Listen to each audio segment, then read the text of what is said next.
कहानी की शुरुआत में हमें कबीले को दिखाया जाता है जो जंगल में शिकार कर रहा होता है। दरअसल ये कबीला आज भी पुराने रीति रिवाज पर चलता है और इन्होंने जंगल में जगह जगह पर शिकार पकड़ने के लिए रस्सी के ट्रैप लगाए हुए होते हैं। इन्हें पता होता है कि इन्होंने अपने जाल कहां कहां पर बिछाए हैं और तभी वह लोग सुअर का शिकार कर रहे होते हैं जिसका पैर एक ट्रैप में टकरा जाता है और उस ट्रैप में टकराने की वजह से सामने एक लकड़ी का टुकड़ा उस रस्सी से जुड़ा होता है जो उस सुअर की तरफ बड़ी तेजी से आता है और उस टुकड़े में बहुत नुकीली लकड़ियां लगी होती है जिनसे सुअर की ऑन द स्पॉट ही मौत हो जाती है। फिर सब कबीले वाले वहाँ पर बैठकर उसे काटना शुरू कर देते हैं और आपस में हंसी मजाक करना शुरू कर देते हैं क्योंकि यह कबीला बहुत ही हंसमुख होता है। तभी इनमें से एक जिसका नाम जैगुआर पो होता है उसे महसूस होता है कि उसके पीछे झाड़ियों में कोई है और वह खड़ा होकर उस तरफ देखने लगता है जहाँ पर एक कबीले वाले लोग होते हैं जिनसे जैगुआर पो पूछता है कि तुम्हें क्या चाहिए। फिर उस झाड़ियों में से एक आदिवासी कबीला निकलता है और वह लोग इनके सामने 4 बहुत बड़ी बड़ी मछलियाँ रख देते हैं और उनकी शर्त होती है कि हमें यहाँ से गुजरने दो। फिर बदले में जैगुआर पो का कबीला भी उन्हें उस शिकार का टुकड़ा देता है जो उन्होंने अभी किया था,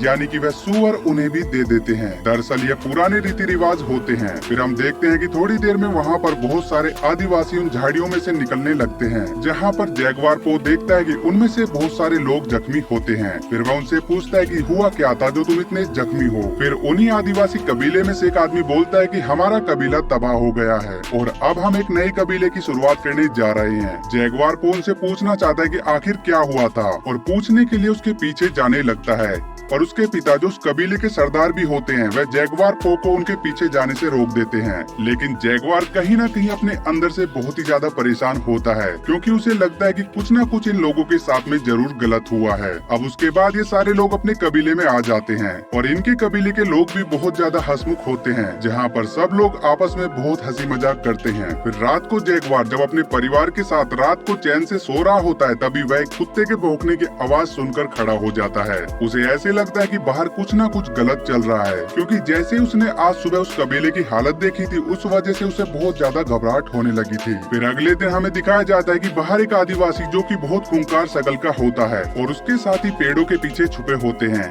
फिर वह जब इशारा करता है तो सारे आदिवासी अपने हाथ में मसाल लेकर आगे आ जाते हैं। उधर जैगुआर अपने घर के बाहर देखता है तो उसे जलती हुई मसाले दिखती हैं और वह समझ जाता है कि कुछ ना कुछ तो खतरा है। फिर वह अपने परिवार को लेकर वहाँ से बाहर निकलता है। तभी उन हमलावर में से एक उन्हें देख लेता है लेकिन जैगुआर उसे मौत की नींद सुला देता है। फिर जैगुआर अपने परिवार को लेकर एक कुएं के पास में जाता है जहाँ पर वह अपने बेटे और अपनी पत्नी को जो कि प्रेग्नेंट होती है उन्हें रस्सी के सहारे धीरे धीरे नीचे उतारने लगता है और जब वह धीरे धीरे नीचे जा ही रही होती है तभी उन आदिवासी में से एक आदिवासी जिन्होंने इनके कबीले के ऊपर हमला किया था वह जैगुआर को देख लेता है जिसके बाद में वह भागता हुआ इनकी तरफ आता है। फिर जैगुआर अपनी पत्नी और बच्चे को जल्दी जल्दी नीचे उतारने लगता है जिसकी वजह से वह नीचे गिर जाते हैं और वह आदिवासी जैगुआर तक पहुंच जाता है। लेकिन जैगुआर उसे पैर से कुएं में लटका देता है और इससे पहले कि वह कुएं के अंदर गिर जाता जैगुआर उसका पैर पकड़ लेता है और वह आदिवासी जो कुएं के अंदर गिर रहा होता है वह देखता है कि जैगुआर की पत्नी और एक बच्चा कुएं के अंदर है और इससे पहले कि वह उन्हें मार कर किसी को बताता जैगुआर उसे वहीं पर खत्म कर देता है। फिर जैगुआर अपनी पत्नी से कहता है कि मुझे अपने लोगों की मदद करने जाना होगा लेकिन उसकी पत्नी उसे रोकती है। फिर वह अपनी वाइफ से कहता है कि मैं तुमसे वादा करता हूँ कि मैं वापस जरूर आऊंगा और इतना कहकर वह अपने लोगों की मदद करने के लिए चला जाता है और वहाँ पर जैगुआर के सभी लोगों को कैद कर लिया जाता है जिनमें से कई लोगों को तो उन्होंने मार भी दिया होता है। फिर हम देखते हैं कि यहाँ पर एक बहुत खतरनाक आदिवासी होता है जिसका नाम मिडिलाई होता है और वह अपने चाकू से जैगुआर के ऊपर हमला करता है, मतलब कि उसे मारने वाला होता है। लेकिन जैगुआर उसका चाकू पकड़कर उसी की तरफ मोड़ देता है। लेकिन इससे पहले कि वह उसे मारता उनका सरदार आ जाता है जो जैगुआर को बंदी बना लेते हैं। लेकिन मिडिलाई जैगुआर को मारना चाहता है पर सरदार मना कर देता है और वह कहता है कि मुझे इसकी जरूरत है और जैगुआर के पिता को भी बंदी बना लेते हैं। तब वह अपने पिता से कहता है कि मुझे माफ कर दो मेरे परम पूज्य पिताजी और तभी मिडिलाई इस बात को सुन लेता है और उसे पता चल जाता है कि ये उसके पिता हैं, इसीलिए वह जैगुआर के सामने उसके पिता को मार देता है। जिसके बाद में वह जैगुआर के मुंह पर एक कुंडा से मारता है जिससे वह बेहोश हो जाता है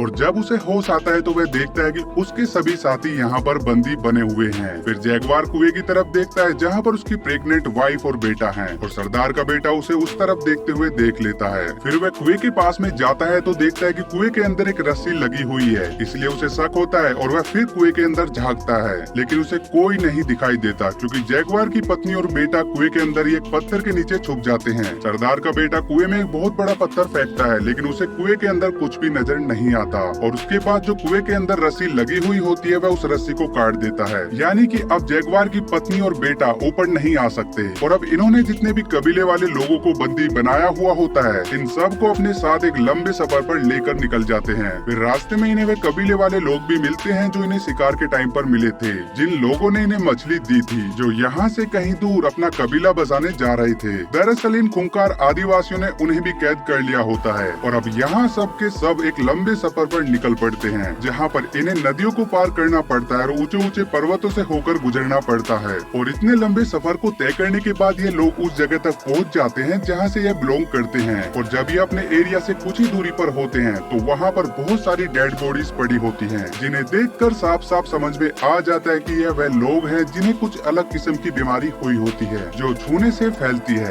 और यहाँ पर एक बच्ची भी होती है और वह उन खूंखार आदिवासियों को कहती है कि बहुत जल्द अच्छा समय आने वाला है और दिन में अंधेरा हो जाएगा और एक आदमी तुम्हें यहाँ से बाहर लेकर जाएगा, जिसकी वजह से तुम्हारे पूरे साम्राज्य का विनाश हो जाएगा। फिर यह सब लोग यहाँ से आगे चले जाते हैं और तभी एक गाँव आता है जहाँ पर बहुत सारे मजदूर लोग होते हैं जिनकी हालत बहुत ज्यादा खराब होती है। फिर भी इन लोगों को यहाँ पर काम करना पड़ता है और इतना ही नहीं, इन लोगों को यहाँ पर नहीं छोड़ा जाता, उन्हें आगे ले जाया जाता है। और अब कबीले का सरदार जो इन लोगों को यहाँ पर बंदी बनाकर लाया है उसके पास में एक आदमी आता है। वह पूछता है कि कितने आदमी हैं, जिस पर वह कहता है कि यह सब मेरा बेटा बताएगा, लेकिन इस बार मुझे पैसे अच्छे खासे चाहिए। यानी कि वह लोग इन्हें यहाँ पर पकड़कर इसलिए लाए हैं ताकि इन्हें बेच सके, क्योंकि यहाँ पर इंसानों को बेचा जाता है, मतलब कि इनके साथ में जो लेडीज होती हैं उनकी बोली लगाई जाती है और जो इनमें बंदी आदमी होते हैं उन्हें आगे ले जाया जाता है। और यहाँ पर बहुत भीड़ होती है क्योंकि यहाँ पर इंसानों की बलि दी जा रही होती है। फिर उसके बाद में जैगवार को उसकी बलि देने के लिए ले जाया जाता है, क्योंकि यह लोग बलि देकर ईश्वर को खुश करने की बात कर रहे होते हैं। पर इससे पहले कि वे जैगवार को मारते अचानक से सूर्य ग्रहण हो जाता है और चारों तरफ अंधेरा ही अंधेरा हो जाता है। पर यहाँ पर सब रुक कर ईश्वर से प्रार्थना करने लगते हैं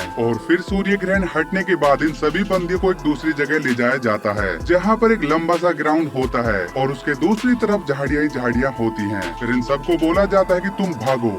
और अपने जंगल में चले जाओ। यहाँ पर वह सरदार जो इन लोगों को बंदी बनाकर लाया था उसका बेटा भी होता है और वह झाड़ियों की तरफ चला जाता है। फिर इन लोगों को एक एक करके भगाया जाता है और पीछे से लोग इनके ऊपर तीर चलाते हैं और अलग अलग हथियार से इन लोगों को निशाना बनाते हैं, जिसमें जैगवार के कई साथी मारे जाते हैं। फिर जैगवार उसका साथी उस ग्राउंड में भागते हैं जहाँ पर जैगवार के साथी को तीर लग जाता है और वह ऑन द स्पॉट ही मारा जाता है। फिर जैगवार को भी तीर लग जाता है जो उसके पेट के आर पार हो जाता है, पर वह मरता नहीं है, जिंदा होता है। यहाँ पर जो कबीले के सरदार का लड़का होता है वह जैगवार को कुंडा से मारने के लिए आता है, पर इससे पहले कि वह उसे मार पाता वहीं पर एक जख्मी आदमी होता है जो उसका पैर पकड़कर नीचे गिरा देता है, लेकिन कबीले के सरदार का बेटा उसे कुंडा से मार देता है। इसके बाद में वह चाकू निकालकर जैगवार को मारने के लिए आता है, पर इससे पहले कि वह उसे मार पाता जैगवार को जो तीर लगा हुआ था उसने उस तीर का सिरा तोड़ लिया था और वह उस सिरे से उसके गले को चीर डालता है। उसके बाद में जैगवार अपनी जान बचाकर झाड़ियों की तरफ भागने लगता है और यहाँ पर हमें यह भी पता चलता है कि वह खूंखार कबीले वाला जैगवार के साथियों को सिर्फ अपनी प्रैक्टिस के लिए मार रहे थे,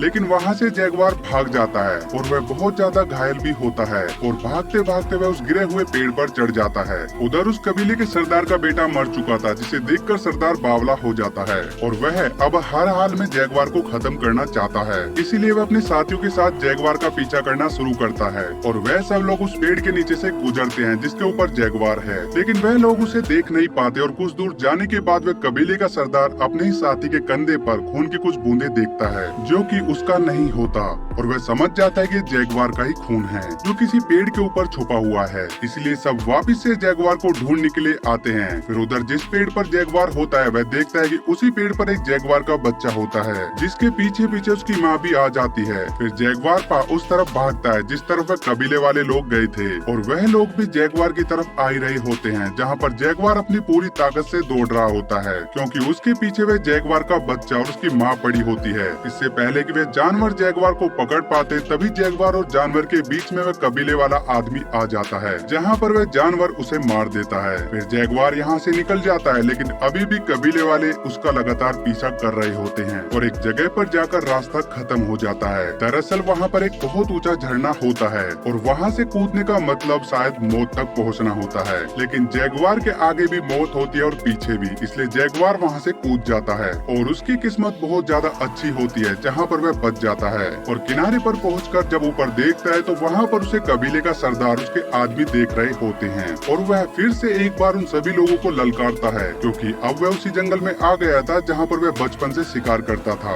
वो कहता है कि मेरे दादा ने शिकार किया था, मेरे पिता ने शिकार किया था और मैंने भी यहाँ पर शिकार किया, मेरे भाई ने भी यहीं पर शिकार किया और मेरे बच्चे भी यहीं पर शिकार करेंगे, और अगर तुम लोगों में हिम्मत है तो आ जाओ। फिर ऊपर कबीले वाले सरदार के साथ एक आदमी होता है, वह कहता है कि हम इसके पीछे नहीं जाना चाहिए, क्योंकि उसको उस बच्ची की भविष्यवाणी याद आ जाती है जिसने कहा था कि तुम सबका अंत होगा, एक आदमी तुम्हें अपने साथ बाहर जंगल में ले जाएगा, जिसके बाद तुम कभी भी वापस नहीं आओगे। और उसकी बातों को सुनकर सरदार उसको चाकू मार देता है, यानी कि अपने ही आदमी को मार देता है। उसके बाद में वह खूंखार कबीले वाले आदमी एक एक करके ऊपर से कूदने लगते हैं, जिसमें से इनके एक आदमी की मौत भी हो जाती है, पर बाकी बचकर किनारे तक आ जाते हैं, जहाँ पर जैगवार को जंगल में भाग रहा होता है और वह एक दलदल में गिर जाता है। फिर वह किसी तरह उस दलदल से बाहर निकलता है, जहाँ हम देखते हैं कि उसके पूरे शरीर पर कीचड़ लगी हुई होती है, जहाँ पर उसका पूरा दिमाग सुन्न पड़ चुका था और वह खुद से कहता है कि मैं जैगवार को हूँ और ये जंगल मेरा है, मुझे यहाँ पर कोई भी नहीं भगा सकता और मैं किसी से नहीं डरता हूँ। और उसके बाद जब वह आदिवासी उसके पीछे आते हैं तो वह अलग अलग तरीके इस्तेमाल करके उन सबको मारना शुरू कर देता है, जिसमें कि वह सबसे पहले इन लोगों के ऊपर मधुमक्खी का छत्ता छोड़ता है। उसके बाद में वह मेंढक के जहर से एक आदमी को मार देता है। तभी उसके सामने वह आदमी आ जाता है जिसने उसके पिता को मारा था, यानी कि मिडिल आई। उसके बाद में जैगवार को देखता है कि बीच में हथियार पड़ा हुआ है। फिर मिडिल आई उसकी तरफ भागता है और जैगवार भी उसी की तरफ ही भागता है। तो वह हथियार तक पहुंच जाता है तो अपने घुटनों के बल गिरता हुआ उस हथियार को उठा लेता है और यहाँ पर मिडिल आई अपने वार से चूक जाता है, पर जैगवार अपने वार से नहीं चूकता, वह उसे मार देता है। जिसके बाद में वहाँ पर बारिश होना शुरू हो जाती है। उधर जैगवार को के बच्चे कुएं के अंदर हैं, जहाँ पर कुएं में लगातार पानी भर रहा होता है और उसकी पत्नी को वहाँ पर अब पेन भी होना शुरू हो गया था, मतलब कि अब उसकी कभी भी डिलीवरी हो सकती है। उधर जैगवार दौड़ता हुआ कुएं तक पहुंच जाता है, जहां पर उसके बीवी बच्चे बोलते हैं कि हमें बाहर निकालो, लेकिन उसके पीछे अभी भी 3 बचे हुए आदिवासी आ रहे होते हैं, जिनमें से 2 आदिवासी कुएं पर रुक जाते हैं क्योंकि वह देखना चाहते हैं कि कुएं के अंदर कौन है, और वह उसके बीवी बच्चे को देख लेते हैं। और कबीले का सरदार, जो कि सबसे खूंखार आदमी है, वह जैगवार के पीछे भागता है, लेकिन जैगवार भागते भागते एक जगह पर रुक जाता है। दरअसल उसने कुछ देख लिया होता है। फिर वहाँ पर कबीले का सरदार पहुँच जाता है और जैगवार ने उसके बेटे को मारा था, इसीलिए वह उसे दूर से ही एक तीर मार देता है, लेकिन खुद किस्मती से तीर उसके दिल पर न लगकर उससे थोड़े ऊपर लगता है। फिर वह जख्मी होकर भी सीधा खड़ा हो जाता है और इस कबीले के सरदार को चैलेंज करता है, जिसके बाद में कबीले का सरदार अपने तीर को फेंक देता है और हाथ में चाकू ले लेता है और जैगवार की तरफ दौड़ना शुरू करता है। तभी उसका पैर किसी चीज से टकरा जाता है और दोस्तों यहाँ पर वही फंदा होता है, यानी कि वही जाल होता है जो हमने मूवी के स्टार्ट में देखा था। और फिर जैसे उस सरदार का पैर उससे टकराता है तो सामने से एक बहुत बड़ी लकड़ी, जिसके अंदर बहुत ही नुकीली नुकीली लकड़ियां होती हैं, वह उससे टकराती है और उसके शरीर के आर पार हो जाती है और इसी तरीके से उस सरदार का खात्मा हो जाता है। फिर जैगवार को यहाँ से भी भागना पड़ता है क्योंकि बचे हुए 2 आदिवासी उसी की तरफ आ रहे होते हैं। फिर हमें कुएं के अंदर दिखाया जाता है कि लगातार पानी का लेवल बढ़ने से कुआं तेजी से भर रहा होता है और उसी पानी में जैगवार की पत्नी अपने एक बच्चे को जन्म दे देती है। उधर जैगवार भी भागते भागते समुद्र के किनारे रुक जाता है और वह बड़े हैरान तरीके से समुद्र की तरफ देखने लगता है और वह 2 खूंखार आदिवासी जो जैगवार को मारना चाहते थे, वह लोग भी वहाँ पर पहुँच जाते हैं और वह उसे नहीं मारते क्योंकि वह लोग भी समुद्र की तरफ देख रहे होते हैं, क्योंकि समुद्र में हमें बहुत बड़े बड़े जहाज दिखाई देते हैं जो यहाँ पर अपना लंगर डाल रहे होते हैं, जिसमें कि छोटी छोटी नौकाओं उसे थोड़े थोड़े करके लोग इधर की तरफ आ रहे होते हैं। इसी वजह से जैगवार को मौका मिल जाता है। फिर वह भागते हुए कुएं की तरफ जाता है और अपने पूरे परिवार को बचा लेता है। यानी कि जो उसने उनसे वादा किया था वह उसको पूरा कर लेता है। और दोस्तों, आपने जो अपने परिवार से वादा किया है आप भी उसे जरूर पूरा करना। अगर जो इंसान अपने माँ बाप को खुश रखता है, इससे अच्छी बात कुछ भी नहीं होती। तो आप भी अपने माँ बाप के वादों पर खरे उतरिए। चलिए अब मूवी की तरफ शिफ्ट होते हैं। आखिर में हमें दिखाया जाता है कि जैगवार अपने परिवार के साथ जंगल में होता है। वहाँ से उसकी पत्नी समुद्र में बड़ी बड़ी नौकाएं देखती है, जहाँ पर वह जैगवार पो से पूछती है कि क्या हमें इसे पार कर जाना चाहिए। जहाँ पर जैगवार कहता है कि नहीं, हमें जंगल की तरफ जाना चाहिए ताकि हम एक नई शुरुआत कर सकें। और वह सब जंगल की तरफ निकल जाते हैं, क्योंकि बड़े बड़े जहाज में जो लोग आए हुए होते हैं वह यूरोपियन होते हैं, जो यहाँ पर इन टापुओं पर अपना कब्जा करने के लिए आए हैं। और इन लोगों के पास में इतने आधुनिक हथियार होते हैं कि यह लोग जो कबीले वाले जिन्हें माया सभ्यता कहा जाता है वह इन लोगों का मुकाबला नहीं कर सकते। दरअसल अमेरिका में भी पहले माया सभ्यता होती थी और छोटे छोटे कबीले